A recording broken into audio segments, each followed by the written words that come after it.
KPBS On Demand is supported by Latino Legacy Foundation, presenting their Storyteller series, Reach for the Stars with Ellen Ochoa, the first Latina astronaut. Welcome Serenade by the all-female mariachi Amapolas, Sunday, June 29th. More at latinolegacyfoundation.org.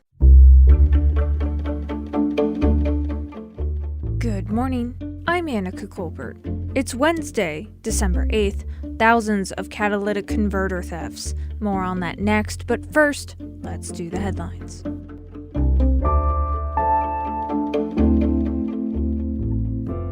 The San Diego County Board of Supervisors voted 3-2 on Tuesday to continue the local health COVID-19 pandemic emergency order. During the Tuesday presentation, County Public Health Officer Dr. Wilma Wooten said the county is still experiencing increased case rates, with the Delta virus variant being predominant. Wooten added that while the Omicron variant hasn't been detected in the county, she says it's only a matter of time before it will. 18 states, including California, have already reported cases involving the Omicron variant. The San Diego County District Attorney has filed felony charges against 10 people in connection with violence that broke out at a pro-Trump rally in San Diego last January. The DA's office says the defendants had ties to Antifa. Some are asking why the DA didn't also file charges against Trump supporters who were violent that day. But the DA says the majority of the violence was caused by Antifa-affiliated defendants. If convicted, the defendants could face up to 10 years in prison. The San Diego Unified School District is closer to naming a new superintendent. After 8 months of reviewing candidates, the district's advisory committee now has a list of 10 people for the board to interview. Committee Chairman Christopher Rice Wilson says all candidates were pressed on their plans for dealing with the ongoing COVID-19 crisis. I would project we'll be in a pandemic in January when they take the helm. They will have to deal with that, and they will have to deal with parents' dissatisfaction. From KPBS, you're listening to San Diego News Now. Stay with me for more of the local news you need.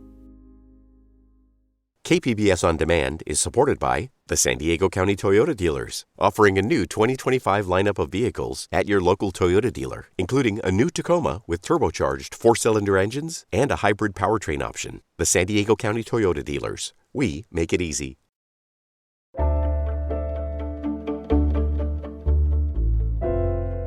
Thousands of catalytic converters have been reported stolen from cars in San Diego County. Surveillance videos show thieves getting away with the converter before anyone notices. KPBS's Tanya Thorne takes a closer look at how this is happening. They're being dubbed cat burglars, but they're not after your jewels. Their target, catalytic converters, a part found underneath cars that reduces their harmful emissions.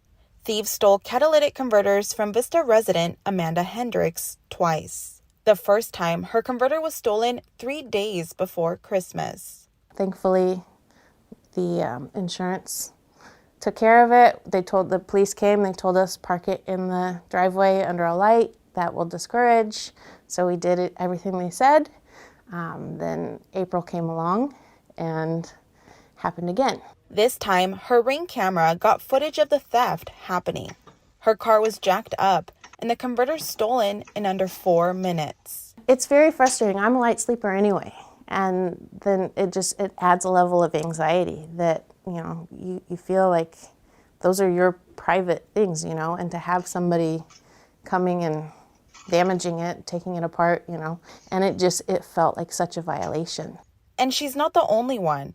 This year, more than 1,500 converter thefts have been reported in San Diego. Cameras have captured thefts happening in broad daylight in public places. But why have catalytic converters become a hot commodity? The parts contain platinum and rhodium, and the price per ounce for these precious metals has gone up in the last year. Toyota Prius converters contain more of these metals, making them the biggest targets. They're cutting them anywhere from here to there, wherever they can, and run off with them, put them in the trunk and leave, Tony English owns Wholesale Performance Muffler in Escondido. He says he sees cars whose converters have been stolen every week, especially after the weekend. They steal the catalytic converters and they sell them to recyclers, Most of the legit recyclers won't buy them, but there are They trickle it down somehow and they get them sold somewhere. Some insurances do cover stolen catalytic converters, but they don't cover the shield that protects the converter from theft. And that is a Prius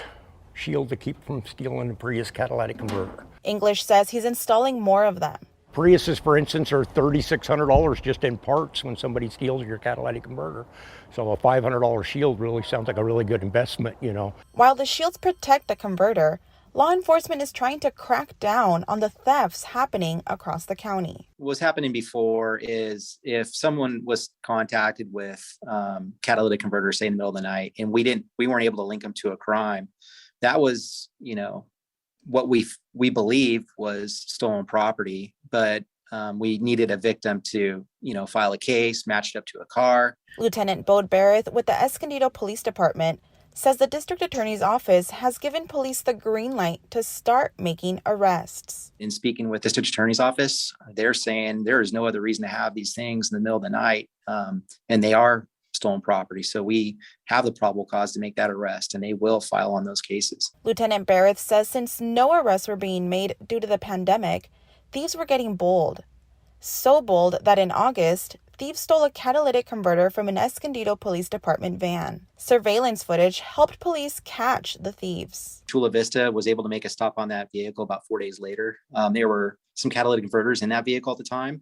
Unfortunately, because of the time frame difference between the days, we didn't get a conviction on our case, but the person was contacted by law enforcement. Police departments have also hosted events where community members can get their catalytic converters engraved with their VIN number in case it is ever stolen. Officials recommend parking your vehicle inside a garage or in a well-lit area, getting security cameras and alarms, and consider getting a cat shield to protect the converter. And that was KPBS's Tanya Thorne.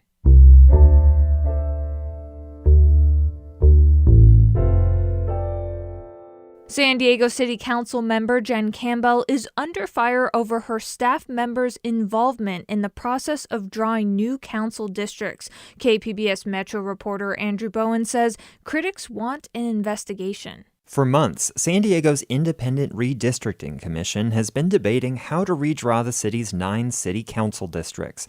In October, it looked as if Campbell would be drawn into a new district, meaning she'd have to move to run for re-election. That's when her senior policy advisor, Seamus Kennedy, started proposing maps that wouldn't require her to move. Campbell says she didn't ask him to do that, but a nonprofit group last week asked the city attorney's office to investigate the matter. The office responded saying they'll look into it, but that everyone has a right to engage in the redistricting process as a private citizen. And that was KPBS Metro reporter Andrew Bowen. The City Council approved a new community plan for Barrio Logan on Tuesday. KPBS race and equity reporter Christina Kim tells us it's an update that's more than 40 years in the making. Barrio Logan, the heart of San Diego's Chicano and Latino community, could soon have a new community plan that lays out where homes and businesses can be built in the future. It's been 43 years since the plan was last updated. Councilmember Vivian Moreno, who represents Barrio Logan, says it shouldn't have taken this long. The adoption of the Barrio Logan Community Plan update is a major accomplishment. The residents of Barrio Logan have long desired to have a modern community plan, and the fruit of their labor is before us today. Segregated and redlined in the early 20th century, only to have freeways and bridges tear through its center in the 1960s, Barrio Logan now has some of the highest rates of asthma in the state. For longtime activists and residents, the new plan is a way of building a more equitable future and addressing that past. Naomi Sanchez grew up and lives in Barrio Logan. It does not make up for all of the years of injustice, but it's definitely a better step moving forward for our communities and our future generations. The extensive plan includes changing the zoning for a 65-acre area in the community. This would create a transitional buffer zone between where people live and heavy industrial activities. In 2013, an updated community plan containing the buffer zone was approved.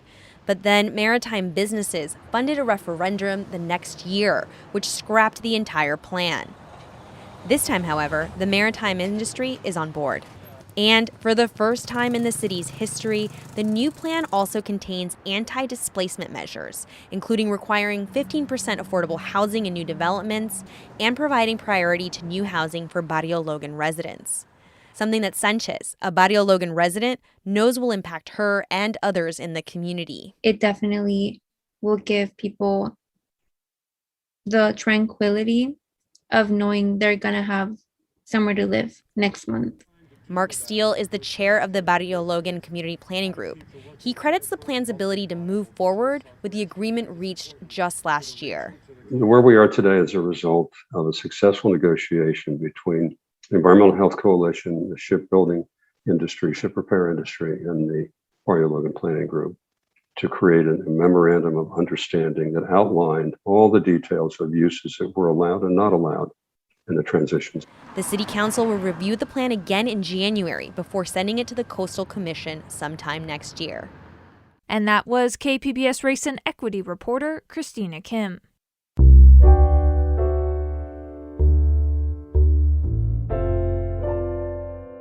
Tuesday marked the 80th anniversary of the attack on Pearl Harbor that drew the United States into World War II. A ceremony to commemorate the occasion was held aboard the USS Midway Museum.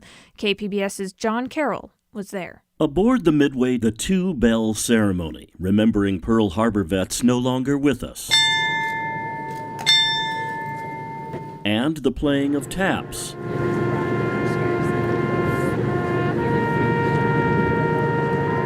Fitting tune for Tuesday morning's ceremony, the first one where none of San Diego's dwindling number of Pearl Harbor survivors were able to attend. USS Midway Museum Marketing Director Dave Kuntz. They were the ones that always kept the message that we should never forget. We think it's incumbent upon ourselves, the generations of today, to continue to deliver that message so that America is always ready, because we never know what's going to happen. John Carroll, KPBS News. Coming up, what do you do when there's a shortage of school bus drivers? I'm happy they brought in the National Guard drivers. One feels more secure. They seem more prepared, but that's just me. We'll have more on the many, many things the National Guard troops are being asked to do. That's next, just after the break.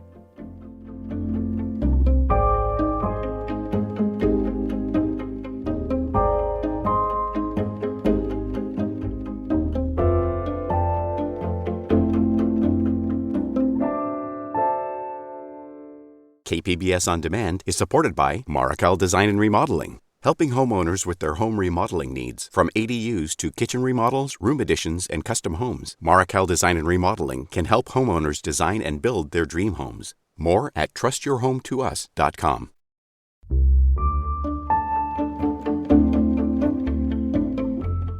The National Guard is being tasked with a growing number of missions. They're not just fighting wars overseas, but also responding to natural disasters, protests, and the pandemic at home. In some states, they've even been asked to drive school buses. Critics say all those deployments are straining the force. Carson Frame reports for the American Homefront Project. On a recent weekday in Chelsea, Massachusetts, Jaime Carrillo waited on his front porch for the van service that takes his son to school. The wait was shorter than it was earlier in the year, when a driver shortage crippled the school district's transportation system. I had to take him to school for 3 weeks because a school bus didn't go by. I had to get out of work to do it because I go in at 8. They told me there were problems. There weren't enough drivers. First, the bus had to drop off one group of kids, then pick up another. That changed when the governor of Massachusetts called the National Guard to fill in.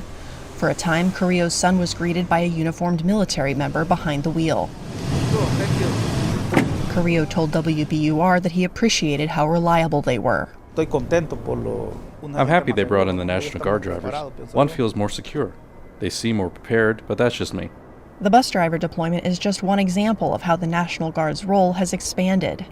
Since last year, National Guard troops have been deployed repeatedly, not only by the president but also by governors, who called them up to assist with pandemic relief, respond to last summer's protests, and patrol the southern border, all while balancing wildfires, hurricanes, and duties overseas.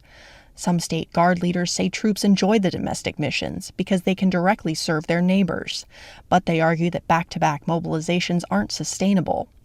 General James Eifert heads the Florida National Guard. When you think about that impact on families and employers, it's pretty significant. And then you add in the challenges in the middle of a pandemic when there's so much uncertainty and moms and dads are pulled away from kids and families. Eifert says Florida needs more Guard troops so it can rotate them and relieve the strain. His counterparts in Texas and California are making similar arguments.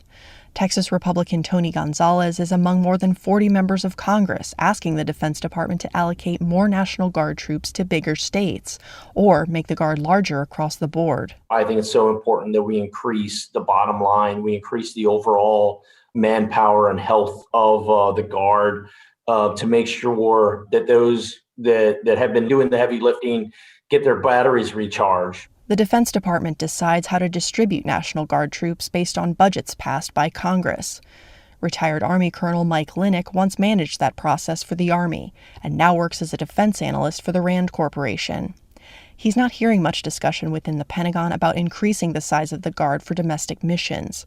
He says that's probably because the Guard's main purpose is national defense, not responding to governors' requests. I do think that there's an active debate amongst a lot of stakeholders about whether or not there are alternatives available to the governor that might be better suited for a long-term shift in those kinds of patterns than repeated requirements being placed on the Guard. Linick argues the conversation should be more about how governors use their Guards, not how many Guard troops they have to use. He worries that the Guard's ever-expanding list of duties will drive people away from serving. What we've observed in the past is that the more often you call on reserves and reserve units to be used, the more pressures you have on retention, because the soldiers themselves often say, this isn't really what I signed up for. If I'd have wanted to be deployed this much or employed this much, I would have joined the regular Army. Linick says it's unlikely the Pentagon will put a lot more money into the Guard relative to its other funding demands, like active duty troops and equipment. State leaders say they'll keep lobbying Congress and the Pentagon to help fund the Guard's growing responsibilities. I'm Carson Frame in San Antonio. This story was produced by the American Homefront Project, a public media collaboration that reports on American military life and veterans. Funding comes from the Corporation for Public Broadcasting.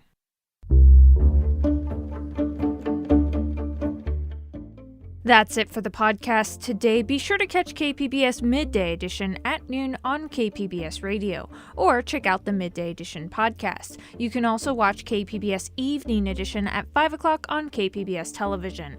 And as always, you can find more San Diego news online at kpbs.org. I'm Annika Colbert. Thanks for listening, and have a great day.